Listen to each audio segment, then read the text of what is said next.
Hallelujah. Good morning. ಮತ್ತೊಂದು ಶ್ರೇಷ್ಠವಾದ ದಿನವನ್ನು ದೇವರು ನಮಗೆ ಕೊಟ್ಟಿದ್ದಾರೆ. ಬನ್ನಿರಿ ಆತನನ್ನು ಸ್ತುತಿಸೋಣ. ಈ ವರ್ಷಾಂತ್ಯದಲ್ಲಿ ನಾವಿದ್ದೇವಲ್ಲವೇ? ನಮ್ಮ ಮುಂದೆ ಇರುವ ಕೆಲವು ದಿನಗಳನ್ನು ಸದುಪಯೋಗ ಮಾಡಿಕೊಳ್ಳೋಣ. ದೇವರೊಂದಿಗೆ ಸಮಾಧಾನಗೊಂಡು ದೇವರ ಕೃಪೆಯಲ್ಲಿ ಭದ್ರಪಡಿಸಲ್ಪಡೋಣ. ಆತನು ಆಶಿಸಿದ ಸ್ಥಾನದಲ್ಲಿ ಮುಂದಕ್ಕೆ ಸಾಗೋಣ, ಅಭಿವೃದ್ಧಿಯಾಗೋಣ. ಆತನ ವಾಕ್ಯ ಧ್ಯಾನಿಸುತ್ತಾ ಆಧ್ಯಾತ್ಮಿಕವಾಗಿಯೂ ಕೂಡ ಬಲಗೊಳ್ಳೋಣ. ಹಗಲಿರುಳು ಯೆಹೋವನ ಧರ್ಮಶಾಸ್ತ್ರವನ್ನು ಧ್ಯಾನಿಸುತ್ತಾ ಅದರಲ್ಲಿ ಆನಂದ ಪಡುವವನು ನೀರಿನ ಕಾಲುವೆಗಳ ಬಳಿಯಲ್ಲಿ ಬೆಳೆದಿರುವ ಮರದ ಹಾಗಿರುವನು. ಅದರಲ್ಲೇ ಬಾಡುವುದಿಲ್ಲ, ತಕ್ಕ ಕಾಲದಲ್ಲಿ ಅದು ಫಲ ಕೊಡುತ್ತದಲ್ಲ, ಅದರಂತೆ ಅವನ ಕಾರ್ಯಗಳೆಲ್ಲ ಸಫಲವಾಗುವವು. ಹಾಗಾಗಿ ದೇವರ ವಾಕ್ಯದಿಂದ ನಮ್ಮ ದಿನವನ್ನು ನಾವು ಪ್ರಾರಂಭಿಸೋಣ. ಪ್ರಾರ್ಥನೆ. ಪರಿಶುದ್ಧ ದೇವರೇ, ನಿಮಗೆ ವಂದನೆಗಳು. ಪ್ರತಿದಿನ ದೇವರೇ ನಮಗೊಂದು ಹೊಸ ದಿನವನ್ನಾಗಿ ಕೊಡ್ತಾ ಇದ್ದೀರಿ. ದಿನ ದಿನವೂ ನಮ್ಮ ಮೇಲೆ ನಿಮಗೆ ವಾತ್ಸಲ್ಯ ಉಂಟಾಗ್ತಿದೆ.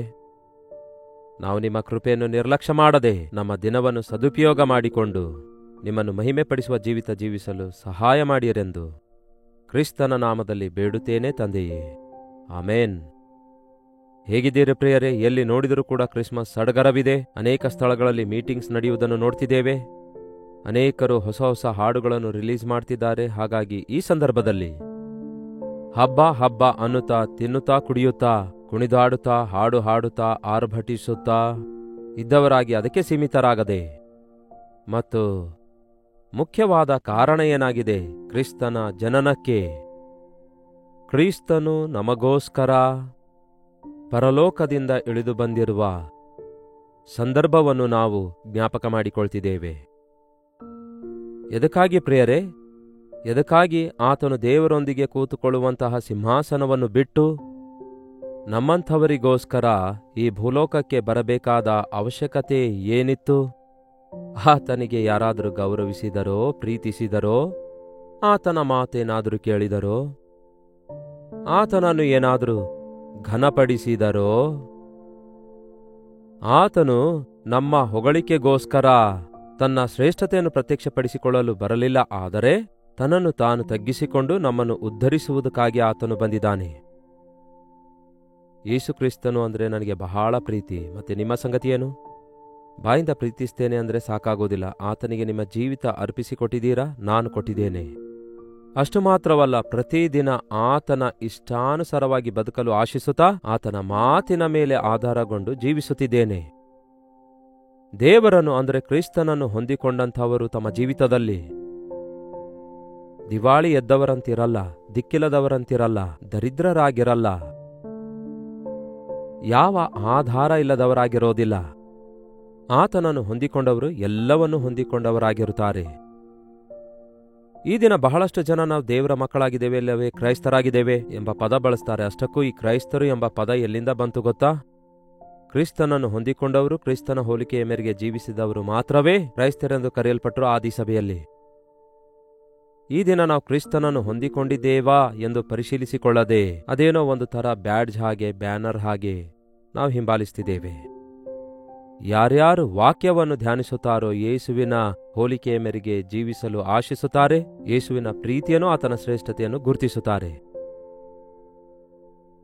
ಕೊರಿಂಥದವರಿಗೆ ಬರೆದ 2ನೇ ಪತ್ರಿಕೆ 8ನೇ ಅಧ್ಯಾಯ 7ನೇ ವಚನದಲ್ಲಿ ಪೌಲನು ಹೇಳ್ತಾನೆ, ನೀವು ಎಲ್ಲಾ ವಿಷಯಗಳಲ್ಲಿ, ಅಂದರೆ ನಂಬಿಕೆಯಲ್ಲಿಯೂ, ಉಪದೇಶದಲ್ಲಿಯೂ, ಜ್ಞಾನದಲ್ಲಿಯೂ, ಸಕಲ ವಿಧವಾದ ಆಸಕ್ತಿಯಲ್ಲಿಯೂ, ನಿಮಗೆ ನಮ್ಮ ಮೇಲಿರುವ ಪ್ರೀತಿಯಲ್ಲಿಯೂ ಹೇಗೆ ಸಮೃದ್ಧರಾಗಿದ್ದೀರೋ ಹಾಗೆಯೇ ಈ ಕೃಪೆಯ ಕಾರ್ಯದಲ್ಲಿಯೂ ಅಭಿವೃದ್ಧಿ ಹೊಂದುವ ಹಾಗೆ ನೋಡಿಕೊಳ್ಳಿರಿ.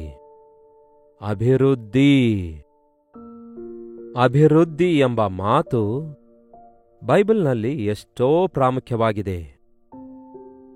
ಆ ದೇವರು ನಮ್ಮ ಸಂಗಡ ಇರುವಾಗ ನಾವು ವೃದ್ಧಿಯಾಗುತ್ತೇವೆ, ಅಭಿವೃದ್ಧಿಯಾಗುತ್ತೇವೆ. ನಮ್ಮ ಆದಾಯದಲ್ಲಿ ಮಾತ್ರವಲ್ಲ, ನಮ್ಮ ಆಧ್ಯಾತ್ಮಿಕ ಜೀವಿತದಲ್ಲಿಯೂ ಅಭಿವೃದ್ಧಿಯಾಗುತ್ತೇವೆ. ನಮ್ಮ ನಂಬಿಕೆ ಅಭಿವೃದ್ಧಿಯಾಗ್ತದೆ, ನಮ್ಮ ತ್ಯಾಗದಲ್ಲಿ ಅಭಿವೃದ್ಧಿಯಾಗ್ತೇವೆ, ನಮ್ಮ ಜೀವಿತದಲ್ಲಿ ಎಲ್ಲಾ ಸಫಲತೆ ಕಾಣ್ತೇವೆ. ಕೊರತೆಗಳಿಂದ ತುಂಬಿದ್ದಲ್ಲ ಪ್ರಿಯರೇ ಕ್ರೈಸ್ತಿಯ ಜೀವಿತ, ಸಮೃದ್ಧಿಯಿಂದ ತುಂಬಿಕೊಂಡಿದೆ. ದಾವೀದನು ಹೇಳ್ತಾನೆ, ಯೆಹೋವನೇ ನನಗೆ ಕುರುಬನು, ನಾನು ಕೊರತೆ ಪಡೋನು, ನನ್ನ ಪಾತ್ರೆ ತುಂಬಿ ಹೊರಚೆಲ್ಲುತ್ತೆ ಅನ್ನುತ್ತಾನೆ. ಈ ದಿನ ನಿಮ್ಮಲ್ಲಿ ಎಷ್ಟು ಜನ ಸಾಕ್ಷಿ ಕೊಡಬಲ್ಲಿರಿ, ಯೇಸುವನ್ನು ನಂಬಿದಂದಿನಿಂದ ನನಗೆ ತೃಪ್ತಿ ಇದೆ ಎಂದು? ಏನಿದ್ರೂ ಇಲ್ಲದಿದ್ರೂ ತೃಪ್ತಿಯಿಂದಿದ್ದೇನೆ. ಎಷ್ಟೇ ಹೋರಾಟ ಇದ್ರೂ ಸಮಾಧಾನದಿಂದಿರುತ್ತಿದ್ದೇನೆ. ಎಂತಹದೇ ಸ್ಥಿತಿ ಎದುರಿಸಬೇಕಾದರೂ ಕೂಡ ನನ್ನ ನಂಬಿಕೆಯನ್ನು ಕಾಪಾಡಿಕೊಳ್ತಿದ್ದೇನೆ. ಈ ವರ್ಷ ಅಂತ್ಯದಲ್ಲಿ ನಾವು ಪರಿಶೀಲಿಸಿಕೊಳ್ಳಬೇಕು, ಇಂತಹ ಸಾಕ್ಷಿ ಏನಾದರೂ ನಮ್ಮಲ್ಲಿ ಇದೆಯಾ? ಇನ್ನೇನು ಅತಿ ಬೇಗನೆ ಜನವರಿ 1 ಬರುತ್ತೆ. ಬಹಳ ಉತ್ಸಾಹವಾಗಿ ಹೊಸ ವರ್ಷದಲ್ಲಿ ತೀರ್ಮಾನ ಮಾಡ್ತಾರೆ ಬಹಳಷ್ಟು ಜನ. ಇದೇ 2024ನೇ ವರ್ಷದ ಆರಂಭದಲ್ಲೂ ತೀರ್ಮಾನ ಮಾಡಿದ್ರಿ. ಹಾಗಾದ್ರೆ ಆ ತೀರ್ಮಾನದಲ್ಲಿ ನಿಂತಿದ್ದೀರೋ?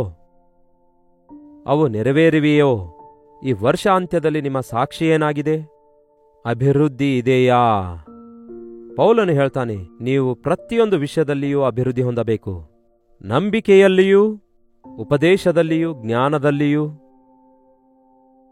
ಪ್ರೀತಿಯಲ್ಲಿಯೂ ನೀವು ಅಭಿವೃದ್ಧಿ ಹೊಂದಬೇಕು ಅನ್ನುತ್ತಾನೆ. ಅಷ್ಟೇ ಅಲ್ಲ, ಹಾಗೆಯೇ ನೀವು ಕೃಪೆಯಲ್ಲಿಯೂ ಕೂಡ ಅಭಿವೃದ್ಧಿ ಹೊಂದಿಕೊಳ್ಳುವ ಹಾಗೆ ನೋಡಿಕೊಳ್ಳಿರಿ. ನೋಡಿ ಪ್ರಿಯರೇ, ನಾವು ಆಧ್ಯಾತ್ಮಿಕವಾಗಿ ಬೆಳೆಯುತ್ತಿರುವ ಹಾಗೆ ನಮ್ಮೊಳಗೆ ಕರುಣೆ, ದಯೆ, ಕನಿಕರ, ಸಾತ್ವಿಕತ್ವ, ಕೃಪೆಗೆ ಗುರುತಾಗಿರುವಂತಹ ಪ್ರೀತಿ, ಇಂತಹ ಸ್ವಭಾವಗಳು ಹೆಚ್ಚಾಗುತ್ತಾ ಇರ್ತವೆ. ಕ್ಷಮಿಸಲಾರದ ಮನಸ್ಸು, ಸಹಿಸಲಾರದ ಮನಸ್ಸು, ಸಂಕೋಚಿತವಾದ ಮನಸ್ಸು, ಹೌದಲ್ಲವೇ? ಗುಣಗುಟ್ಟುವುದು, ದೂರುವುದು, ಯಾವಾಗ ನೋಡಿದ್ರೂ ಚಿಂತೆಯಿಂದ ಕೂಡಿರುವಂತಹ ಅಭಿವೃದ್ಧಿ ಇಲ್ಲದ ಜೀವಿತ ಅವಿಶ್ವಾಸಿಯ ಜೀವಿತ ಆಗಿರುತ್ತೆ. ಈ ವರ್ಷಾಂತ್ಯದಲ್ಲಿ ನಮ್ಮನ್ನು ನಾವು ಪರಿಶೀಲಿಸಿಕೊಳ್ಳೋಣ. ಈ ಹಬ್ಬ ಅನ್ನುವ ಸಮಯದಲ್ಲಿ ನಿಜವಾಗ್ಲೂ ಇದು ಹಬ್ಬದ ಉತ್ಸವವೋ, ಇಲ್ಲವೇ ಅಂತರಂಗದೊಳಗಿಂದ ದೇವರಿಗೆ ಕೃತಜ್ಞತಾ ಸ್ತುತಿ ಸಲ್ಲಿಸುತ್ತಾ, ದೇವರು ಮಾಡಿದ ಉಪಕಾರಗಳನ್ನು ನೆನೆಸುತ್ತಾ, ದೇವರ ಪ್ರೀತಿಯನ್ನು ನಾವು ಅನುಭವಿಸುವುದು ಮಾತ್ರವಲ್ಲದೆ ಬಡವರಿಗೆ, ದೇವರನ್ನು ಅರಿಯದವರಿಗೆ, ಕ್ರಿಸ್ತನನ್ನು ಹೊಂದದವರಿಗೆ, ಕ್ರಿಸ್ತನನ್ನು ಅರಿಯದವರಿಗೆ, ಅವಶ್ಯಕತೆಯಲ್ಲಿದ್ದವರಿಗೆ ತಲುಪಿಸುವಂಥವರಾಗಿದ್ದೇವಾ? ನಮ್ಮ ಭಕ್ತಿ ನಮಗೆ ಸಾಕಾಗದಿದ್ದರೆ ಮತ್ತೊಬ್ಬರಿಗೆ ಹೇಗೆ ಹಂಚಲಿಕ್ಕಾಗುತ್ತೆ? ಬುದ್ಧಿಯಿಲ್ಲದ ಕನ್ಯೆಯರ ಬಳಿಯಲ್ಲಿ ಎಣ್ಣೆ ಮುಗಿದು ಹೋದಾಗ, ಬುದ್ಧಿಯುಳ್ಳ ಕನ್ಯೆಯರಿಗೆ ನಿಮ್ಮ ಎಣ್ಣೆ ಸ್ವಲ್ಪ ಕೊಡಿ ಎಂದಾಗ, ನಮಗೆ ಸಾಕಾಗಲ್ಲ, ಕೊಡೋದಿಲ್ಲ, ಹೋಗೋ ಅನ್ನುತ್ತಾರೆ. ಅವರಿಗೆ ಎಣ್ಣೆ ಇದೆ, ಆದರೆ ಅವರಿಗೆ ಸಮೃದ್ಧಿಯಾಗಿರಲಿಲ್ಲ, ಮತ್ತೊಬ್ಬರಿಗೆ ಕೊಡುವಷ್ಟಿರಲಿಲ್ಲ. ಈ ದಿನ ನಮ್ಮ ಕ್ರೈಸ್ತಿಯ ಜೀವಿತ ಕೂಡ ಅದೇ ರೀತಿಯಾಗಿದೆ. ನಮ್ಮ ಭಕ್ತಿ ಅಲ್ಪ ಸ್ವಲ್ಪವಾಗಿಯೂ, ನಾವೇ ನಮ್ಮ ಶೋಧನೆಗಳಲ್ಲಿ, ಹೋರಾಟಗಳಲ್ಲಿ ಜಯಿಸಲಾರದವರಾಗಿಯೂ, ನಾವೇ ಒದ್ದಾಡುವಂತಹ ಪರಿಸ್ಥಿತಿಯಲ್ಲಿದ್ದೇವೆ ಹೊರತು ಈ ವರ್ಷಾಂತ್ಯದಲ್ಲಿ ಯೇಸುವನ್ನು ಅರಿಯಲಾರದಂತಹ ಎಷ್ಟೋ ಮಂದಿ ಇದ್ದಾರಲ್ಲವೇ? ಆ ದಿನ ದೂತರು ಹೇಳ್ತಾರೆ, ಜನರೆಲ್ಲರಿಗೆ ಮಹಾ ಸಂತೋಷ ಉಂಟು ಮಾಡುವ ಶುಭವರ್ತಮಾನವನ್ನು ಈ ಹೊತ್ತು ನಾನು ನಿಮಗೆ ತಿಳಿಸುತ್ತಿದ್ದೇನೆ. ಹಾಗೆ ನಮ್ಮ ಸ್ನೇಹಿತರಿಗೆ, ಬಂಧುಗಳಿಗೆ, ನಶಿಸಿ ಹೋಗುವಂಥವರಿಗೆ ರಕ್ಷಕನು ಹುಟ್ಟಿದ್ದಾನೆ ಎಂಬ ಸಂಗತಿ ಹೇಳಬೇಕೆಂಬ ಆಸಕ್ತಿ ಇಲ್ಲದಂಥವರು ಆಧ್ಯಾತ್ಮಿಕ ಜೀವಿತದಲ್ಲಿ ಬೆಳೆಯಲಾರದವರಾಗಿರುತ್ತಾರೆ. ನೀವು ಕೃಪೆಯಲ್ಲಿ ಅಭಿವೃದ್ಧಿ ಹೊಂದಿರಿ. ಕೃಪೆ ಎನ್ನುವಂಥದ್ದು ಯಾವಾಗಲೂ ಕೊಡುವಂಥದ್ದಾಗಿರುತ್ತೆ. ಅಂದರೆ ಎದುರಿರುವವರಿಗೆ ಅರ್ಹತೆ ಇಲ್ಲದಿದ್ದರೂ ಕೊಡ್ತೇವೆ, ಅರ್ಹತೆ ಇಲ್ಲದಿದ್ದರೂ ಕ್ಷಮಿಸುತ್ತೇವೆ, ಅರ್ಹತೆ ಇಲ್ಲದಿದ್ದರೂ ಪ್ರೀತಿಸ್ತೇವೆ. ಅವರಿಗೆ ಅರ್ಹತೆ ಇಲ್ಲದಿದ್ದರೂ ಕೂಡ ಅವರ ವಿಷಯದಲ್ಲಿ ನಾವು ಸಹನೆಯುಳ್ಳವರಾಗಿರ್ತೇವೆ, ಸಹಿಸುತ್ತೇವೆ. ಕ್ರಿಸ್ತೇಸು ನಮ್ಮನ್ನು ಕೂಡ ಸಹಿಸುತ್ತಿದ್ದಾರೆ, ಪ್ರೀತಿಸುತ್ತಿದ್ದಾರೆ, ಕ್ಷಮಿಸುತ್ತಿದ್ದಾರೆ, ಸೇರಿಸಿಕೊಳ್ತಿದ್ದಾರೆ. ಎದಕ್ಕಾಗಿ? ಆತನ ಕೃಪೆಯಿಂದಲೇ, ತನ್ನ ಕೃಪೆಯಿಂದಲೇ ನಮ್ಮನ್ನು ಸೇರಿಸಿಕೊಂಡಿದ್ದಾರೆ. ಕೃಪೆಯಿಂದಲೇ ನಾವು ರಕ್ಷಿಸಲ್ಪಟ್ಟಿದ್ದೇವೆ. 9ನೇ ವಚನ ಹೇಳ್ತದೆ, ನೀವು ಕರ್ತನಾದ ಯೇಸು ಕ್ರಿಸ್ತನ ಕೃಪೆ ಅರಿತವರಾಗಿದ್ದೀರಲ್ಲವೇ? ಯೇಸು ಕ್ರಿಸ್ತನ ಕೃಪೆ ಬಾಯಿಂದ ಹೇಳುವಂಥದ್ದಲ್ಲ ಪ್ರಿಯರೇ, ಸುಮ್ಮನೆ ಸಣ್ಣ ಸಣ್ಣ ಸಹಾಯ ಮಾಡುವಂಥದ್ದು ಕೂಡ ಅಲ್ಲ. ಆತನ ಕೃಪೆ ಏನಾಗಿದೆ? ಆತನು ಐಶ್ವರ್ಯವಂತನಾಗಿದ್ದು ತಾನು ಬಡತನದಲ್ಲಿ ಸೇರುವುದರಿಂದ ನೀವು ಐಶ್ವರ್ಯವಂತರಾಗಬೇಕೆಂದು ನಿಮಗೋಸ್ಕರ ಬಡವನಾದನು. ವಾವ್! ಆತನು ಐಶ್ವರ್ಯವಂತನಾದಾಗಿಯೂ ಭಾಗ್ಯವಂತನಾದಾಗಿಯೂ, ಆತನು ಪರಲೋಕ ಸಿಂಹಾಸನಾಸೀನರುಡನಾಗಿಯೂ, ಸರ್ವಾಧಿಕಾರವುಳ್ಳವನಾದಾಗಿಯೂ, ದೇವರಾದಾಗಿಯೂ ನಮ್ಮ ಬಡತನವನ್ನು ತೊಲಗಿಸಿ ನಮ್ಮನ್ನು ಐಶ್ವರ್ಯವಂತರನ್ನಾಗಿ ಮಾಡಬೇಕೆಂದು, ರಾಜವಂಶಸ್ಥರಾದ ಯಾಜಕರನ್ನಾಗಿಯೂ ಯೋಗ್ಯರನ್ನಾಗಿಯೂ ಮಾಡಲು, ತನ್ನ ಸ್ವಕೀಯ ಪ್ರಜೆಯನ್ನಾಗಿ ಮಾಡಿಕೊಳ್ಳಲು ನಮ್ಮ ನಿಮಿತ್ತವಾಗಿ ತನ್ನ ಘನತೆಯನ್ನು, ತನ್ನ ಮಹಿಮೆಯನ್ನು, ತಾನು ದೇವರೊಂದಿಗೆ ಕೂತುಕೊಳ್ಳುವ ಭಾಗ್ಯವನ್ನು ಬಿಟ್ಟು ಬಿಟ್ಟು ಮನುಷ್ಯರ ಹೋಲಿಕೆಯಲ್ಲಿ ದಾಸನ ಸ್ವರೂಪ ಧರಿಸಿ ಪ್ರತ್ಯಕ್ಷನಾದನು. ಶಿಲುಬೆಯ ಮರಣ ಹೊಂದುವಷ್ಟು ತನ್ನನ್ನು ತಾನು ತಗ್ಗಿಸಿಕೊಂಡನು. ತಾನು ಬಡತನದಲ್ಲಿ ಸೇರುವುದರಿಂದ ನಾವು ಐಶ್ವರ್ಯವಂತರಾಗಬೇಕೆಂದು ಬಯಸಿದನು. ಬಡತನ ಬಡತನ ಬಡತನ ಅನ್ನುತ್ತಾರಲ್ಲವೇ ಕೆಲವರು? ಹಗಲೆಲ್ಲ ಹೇಳ್ತಾರಲ್ಲವೇ? ಬಾಯಿ ತೆರೆದ್ರೆ ಬಡತನ ಬಡತನ ಅನ್ನುತ್ತಾರೆ. ಆ ಮಾತು ಬಳಸಬೇಡಿ. ಆ ದರಿದ್ರವಾದ ಬಡತನ ತೆಗೆದು ಹಾಕುವುದಕ್ಕಾಗಿಯೇ, ಅಂದರೆ ನಿಮ್ಮ ದಿಕ್ಕಿಲ್ಲದ ಸ್ಥಿತಿ, ನಿಮ್ಮ ಕೊರತೆಗಳು, ನಿಮ್ಮ ಬಾಧೆಗಳು, ನಿಮ್ಮ ಹೋರಾಟಗಳು, ನಿಮ್ಮ ಸಮಸ್ಯೆಗಳು, ನಿಮ್ಮ ಕೊರತೆಗಳು, ನಿಮ್ಮ ಕಷ್ಟಗಳು, ನಿಮ್ಮ ನಿಂದೆಗಳು, ಅವಮಾನಗಳು ನಿಮ್ಮನ್ನು ಕುಗ್ಗಿಸಿ ಬಿಟ್ಟು ದರಿದ್ರನಾಗಿ ಮಾಡಿಬಿಡ್ತವೆ. ದರಿದ್ರತನ ಅಂದ್ರೆ ಏನೋ ದುಡ್ಡಿಲ್ಲದೆ, ಆಹಾರವಿಲ್ಲದೆ ರೋಡ್ ಪಕ್ಕದಲ್ಲಿ ಬಿದ್ದಿರುತ್ತಾರಲ್ಲವೇ, ಭಿಕ್ಷೆ ಬೇಡುವವರೇ ಅಂದುಕೊಳ್ತಾರೇನೋ ಕೆಲವರು. ಪ್ರಕಟಣೆ ಪುಸ್ತಕದಲ್ಲಿ ದೇವರು ಹೇಳ್ತಾರೆ, ನೀನು ದಿಕ್ಕಿಲ್ಲದವನು, ದರಿದ್ರನು, ದಿಗಂಬರನಾಗಿದ್ದೀಯೆಂದು ಅರಿಯದೆ ನನಗೇನು ಕಡಿಮೆ ಇದೆ, ನಾನು ಹಣ ಕೂಡಿಸಿಟ್ಟುಕೊಂಡಿದ್ದೇನೆಂದು ನೀನು ಗರ್ವ ಪಡ್ತಾ ಇದ್ದೀಯನ್ನುವಂತೆ ದುಡ್ಡಿದ್ದವರು ಕೂಡ ಎಷ್ಟೋ ಜನ ದರಿದ್ರರಂತಿದ್ದಾರೆ. ವಿದ್ಯಾವಂತರಲ್ಲಿ ಕೂಡ ಅನೇಕರು ದರಿದ್ರವಾದ ಬದುಕನ್ನೇ ಬದುಕುತ್ತಾರೆ. ಎಷ್ಟೇ ಹುದ್ದೆಗಳು, ಎಷ್ಟೇ ಪದವಿಗಳು ಈ ಲೋಕದಲ್ಲಿದ್ರೂ ಮಾನವನ ಜೀವಿತ ದರಿದ್ರತನದ ಬದುಕೇ ಅಲ್ಲವೋ?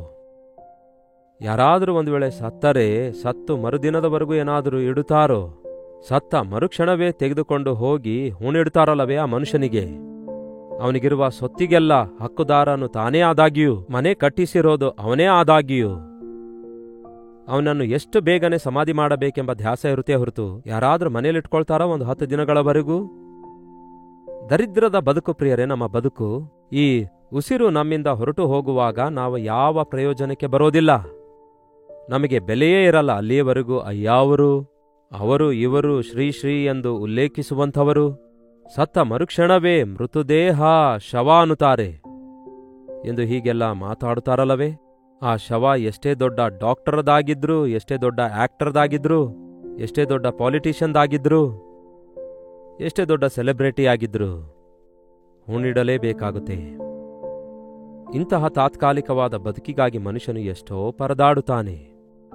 ಅದಕ್ಕೆ ಕ್ರಿಸ್ತನಿಲ್ಲದವನು ದರಿದ್ರನಾಗಿದ್ದಾನೆ.